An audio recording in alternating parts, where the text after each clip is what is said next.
We will see deaths every day and it's a tragedy. That was the ominous warning from Professor Brendan Murphy today as Victoria's aged care infections claimed more lives. The state recorded 295 new COVID-19 cases. 9 people died, 7 linked to care facilities. Angry families say the aged care system is broken. Others are planning legal action. We're in a different position today than we've been at any point, and that's why all governments and all agencies are bringing a singular focus to this and working closely together. And there will be more difficult news to come over the days and weeks ahead. We're all backing Victoria to win, and we're all putting everything we can behind Victoria to ensure they can do that. These are our, elderly Australians, vulnerable, and they're not even getting the care they deserve, and it's honestly heartbreaking. Someone needs to be held accountable. Epping Gardens has all but been evacuated. Its sickest residents are now in hospital and the army has been called in. Victoria is now waiting on what's been described as the SAS of the medical world to arrive and try and stem the bleeding. COVID-19's body count continues to rise, and its painful grip on the state's aged care system has ignited a political blame game.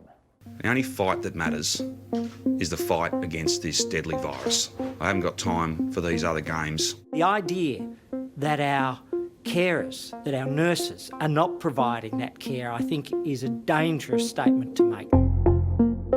Another day, another body bag leaves Epping Gardens, minutes behind a daughter who just said her final goodbye.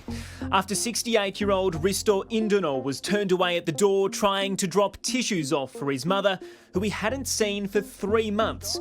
Others called the police for backup, desperate to get inside.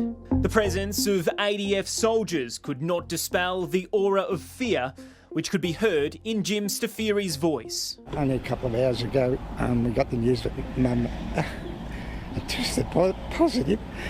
His mum, 92-year-old Louisa, hadn't been getting the meals she needed. And medication apparently is not right, so she just needs to be taken out of here, taken to the hospital to give her the best chance.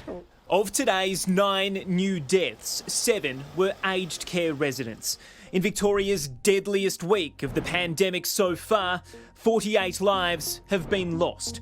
34 of those, or 71%, are aged care residents linked to known outbreaks. We will see deaths every day, and that is a tragedy. This virus, once it gets into many frail elderly people, has an inevitable fatal outcome. There is no effective treatment. Professor Brendan Murphy made that dire prediction alongside the Prime Minister, who will send the first AUSMAT specialist medical strike team to Victoria tomorrow.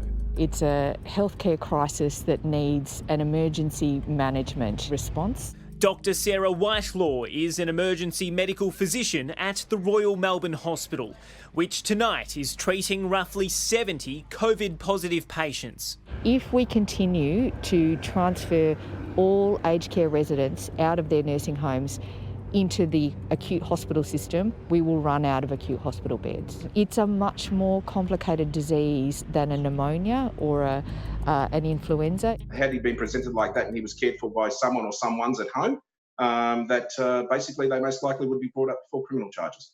Bill Akratidis' dad was transferred from St Basil's Aged Care to Knox Private Hospital on Sunday. The very first question, and the only question I asked at that point in time was, is my father alive? And it took 4 days to get an answer on that. 83-year-old George Akratidis had been bedridden since falling and breaking his hip 2.5 years ago. Bill says his dad was malnourished, dehydrated and neglected, and is now preparing to sue. I'd like to see those aged care centres shut down. I don't want them to continue, I want them shut down. Now, St Basil should be shut down. 295 new infections have been reported in Victoria, a far cry from Monday's horror record. 35 of today's cases have been linked to aged care. There are now 804 active infections across the system, including at least 440 residents, which, as of this afternoon, included Margaret Iramium's mum. He said to me, it's a war zone in here. I don't know who your mother is. I don't know where she is. I can't even answer you if there's no facilities here to separate anybody. So we went into a panic. Margaret and her son George have been desperately searching for grandmother Irene Tamvakalogos for 5 days.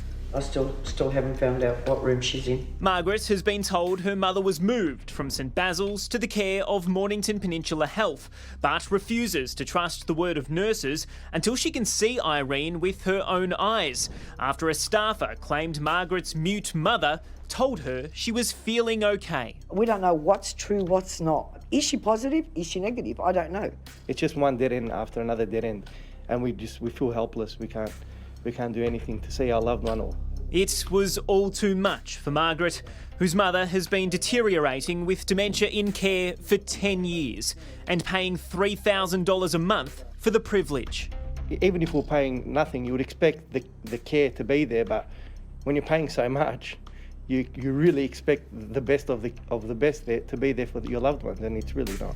Every time we go to the nursing home, we take flowers, we take cakes, we take chocolates. Please take care of our parents. But when you pay money for something, you've got the right to demand a particular quality of service, and you've got a right to complain. There's a human cost to this, and if we talk about humanity, that's not how you treat the elderly.